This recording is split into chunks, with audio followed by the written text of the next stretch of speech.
שלום לכם. שלום. אנחנו היום בתזכורת איך עושים תרגיל של התרה של מרחבים מוחזקים בתוך הגוף, מחוץ לגוף, באזור של הבטן. זה המקום שהטבור חובק אותו, הטבור שדרכו הגענו לעולם בקשר שלנו אל אמא, דרכי העצב, החיבור לשרירים, הצלקות שנעשו בנו, מקומות מוחזקים, מערכות שיש להם בעיות ואנחנו רוצים לתת איזשהו פידבק. אז בואו נראה.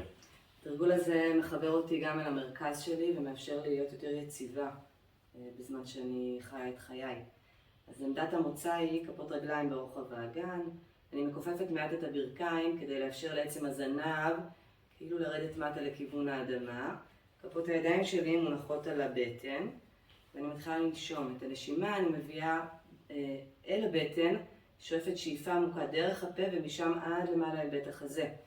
עכשיו מוני ייתן לי הנחיות כדי שאני אוכל להדגים לכם איך עושים את זה באמת. תהיו ביחד עם ההנחיות האלה, כפות רגליים מחוברות לאדמה, כיפוף סמלי של הברכיים, כפות הידיים נמצאות על הבטן ומזמנות, מזמינות את הנשימה העמוקה, המלאה, ואז להגיד שלום לאזור של הטבור, ללחוץ, להגיע בצורה משמעותית, ללחוץ שם, ולחבץ באופן סמלי, לקרב את הטבור אל עמוד השדרה, קיבוץ של פי הטבעת באופן סמלי, האגן מוחזק, ואם הנשיפה לוחצת יותר, כמו להכיר לעצמי את המקום הזה, לתת לנשימה להזכיר, להסכים להיזכר, לאחוז בתחושות, לשים לב מה אומר הלב. עם כל לחיצה אני כאילו מקרבת את הטבור לכיוון חוליות עמוד השדרה. ומה שקורה זה שהאגן שלי מתגלגל פנימה.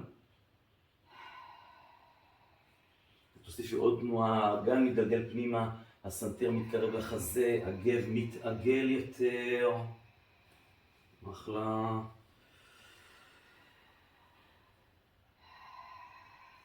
ועכשיו למטפלים מבינינו או לפרטנרים שמוכנים לסייע, תראי אם זה בסדר.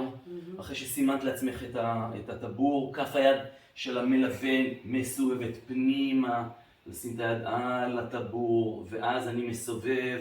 שימו לב איך הבגד, הסיבים שלו נמתחים, ואני נכנס פנימה ורק נמצא כאן עם הדבר הזה. כף היד השנייה נמצאת בצד השני, כמו ללוות את המקום הזה, להקשיב לנשימה, ולכופף, להישאר, לכופף, להישאר, להסכים להרגיש את התחושות.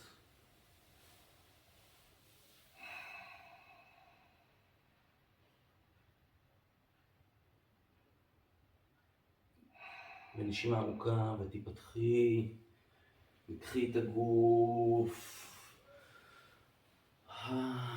לפתוח את כל מה שאפשר ולנער, להכניס את הנעור הזה, כמו להכניס אותו בצורה קבועה אל החיים כל יום. קחו מכאן את כל מה שתוכלו, קחו את כל הסודות האלה אל הריפוי שלכם. תהנו.